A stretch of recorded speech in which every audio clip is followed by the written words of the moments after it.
Nagaa caalu nagaa Waaqayyoo isiniif haa baay'atu. Hordoftoota gartuu humna Kiristoos hunda keessaniif ani nagaa kootii akkam jirtu. Ani nagaadha. Waaqayyo yaa galatamuutii nagaa kootii. Obboloota koo wanti nani irraa dhugaa bahuu dhufeef yeroo baay'ee dhugaan baay'ee qophaa'an ture garuu natti hin tolle. Ani amma kanan jiraachaa jiru biyya Beerut keessa. Maqaan koo Alamiin jedhama. Annaa kanaan dura Raajii Misgaanuu biraa ergaan Waaqayyo biraa darbee Raajii Misgaanuu natti dubbatanii turanii Waaqayyo guddaa godhe sana ibsuuti. Naa wantichis immoo karaa afurii lolamaa jirtanaan jedhanii wanti hundisaayyuu sirriidhuma. Karaan isaan jedha sun hundisaayyuu sirriidhuma. Tokkoffaan kalee kee kana ajjeesuu hin dandeessu, wal jettee gadi jechuu hin dandeessu naan jedhanii wantichi dhugaadhuma danda'ee ol jedhee gadi hin jedhu ciisuu hin danda'u. Baay'een cannaqamaa ture keessa kootti. Inni lammaffaan immoo warra bira jirtu baay'ee rakkina sirraan gahuudhaaf jedhu naan jedhanii garuu keessatti dabarsa Waaqayyo ol si qabaa. Waaqayyoon hin danda'u naan jedhanii sadaffaan immoo hafuuramaadha naan jedhanii sirriidhuma wanti hundisaayyuu. Arfaffaan immoo eebbikee karaa baay'eedhaan lolamaa jira naan jedhanii sirriidhuma hundisaayyuu. Wanti isaan naan jedhan hundisaayyuu wanti Waaqayyoon naa ergame hundisaayyuu dhugaadhuma ta'eerra garuu kuna Waaqayyo gooftaan na gargaaree hunda isaarraayyuu bilisa na godhee Waaqayyo inni hundaa danda'u Gooftaa Yesuus Kiristoos inni lafa onaatti nama hin gatu. Inni akka namaa miti garaa namatti hin jabaatu.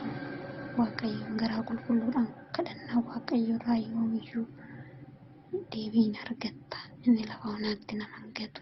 Yoomiyyuu garaa keessan qulqulluudhaan Waaqayyo kadhadhaa. Yeroo hundumaa yoomuma naa darba yoomuma ergaan yoomuma dhufee nuuf kadhatamaa kan jedhu bakka baay'inaan keessa koo naa guuta. Waa'ee Waaqayyo biseen kaasu keessi koo bakka keessa koo hafuura waan ta'eetiin naa guutama. Bisee lama moo gisee sadiin deddeebi'anii naa darba ergaanii jechuudha Raajii Misgaanuu biraa. Waaqayyo guddaa godhe isaanii eebbisuu bara jireenya isaanii. Kanaan dura Facebook irratti torbee darbee keessatti fakkaate Facebook irratti namni coggaarraan keessan sin dhukkubu minaamina jedhanii dubbatanii turanii akka carraa odoon dhaggeeffachaa jiru odoon hordofaa jiru jechuudha. Coggaarraa keessan irraa karaa adda addaatiin keessin lakkisaa minaamina tokko ol deebisisuudhaan jedhanii turanii. Wantichi immoo dhuguma akka carraa ta'ee anaan ol deebisiise. Akkuma isaan jedhan bakka wanti ta'e akkuma isaan dhukkubuu na ta'e lafti akka naan maruu na ta'e dhufee bakka wanti hundi natti rakkate wanti ta'e dhufee hundinuu wanti hundisaayyuu Waaqayyo na gargaaree irraa na baraareera. Ganamaa galgala Waaqayyotti harka qabiyyaa Waaqayyo jedhee Waaqayyo kadhachaa ture garuu Waaqayyo kunoo na gargaaree waan hundarraayyuu bilisa na godhee Waaqayyo inni hunda danda'u Gooftaa Yesuus Kiristoos abbaan keenya kunoo har'a umurii koo yoonaan nagahee isiniin jedha obboloota koo yoomiyyuu namatti cite keessanii namatti Waaqayyo bichaatti cite keessanii madda Waaqayyo cite keessan lafatti hin gatu inni hundaa danda'u.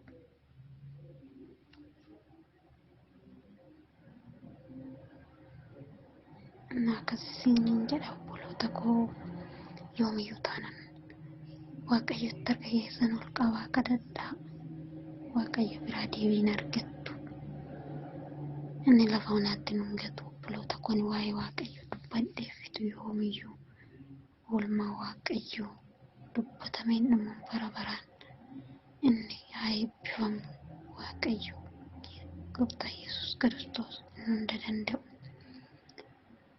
Akkasii obboloota koo yoomiyyuu waa'ee Waaqayyo keessa kootiin badu yoomiyyuu ani bakka naan mateera bakka gisee hundumaa guyyaa tokkoon gammachuudhaan oole guyyaa tokko bakka wanti ta'e na dadhabsiisaa waan man ta'uyyuu beeku bakka waa baay'ee amma garuu Waaqayyo kana hunda keessa na dabarse lubbuu koos na oolche waa baay'ee keessan darbe amma yoona lubbuu koo kan nagee Waaqayyo Gooftaa Yesuus Kiristoos yoomiyyuu taana yaa Waaqayyo jedha harka keessan ganamaa galgala ol qabaa Waaqayyoon kadhadha Waaqayyo biraa deebiin argattu nama biraa garuu deebiin argattan garuu Waaqayyo biraa yoomiyyuu taana deebiin dhabdan inni gatee nama hin gatu inni abdii keenya Waaqayyo Gooftaa Yesuus Kiristoos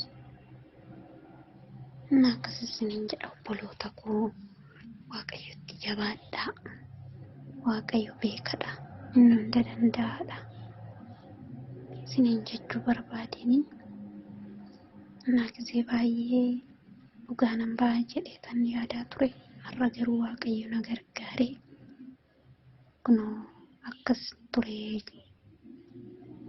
isiniin jedha obboloota koo jabaadhaa Waaqayyo raajii misgaanuu guddaa godhee dachaadhaan Gooftaa Yesuus Kiristoos bara jireenya isaanii isaan haa eebbisu isinis Waaqayyoon kadhadhaa sirriitti harka keessan ol qabaa garaa keessan qulqulluu Waaqayyoon kadhanna Waaqayyo yoomiyyuu lafa onaatti nama hin gatu Waaqayyo karaa baay'ee namni karaa tokko isinitti dhufe Waaqayyo karaa tokko namaa bana waan ta'eef Waaqayyo abdii keenya yoomiyyuu ani waa'ee Waaqayyo keessa kootiin guutama waa'ee Waaqayyo gisee yaadadhu bakka waa tokkos wani gisee hundumaa gisee kadhannaan adeemsifamu keessa koo na guutama waa'ee Waaqayyo na Waaqayyo beekadha obboloota koo akkasiin jechuu barbaade ammas Waaqayyo lafa onaatti nu hin gatu jabaadhaa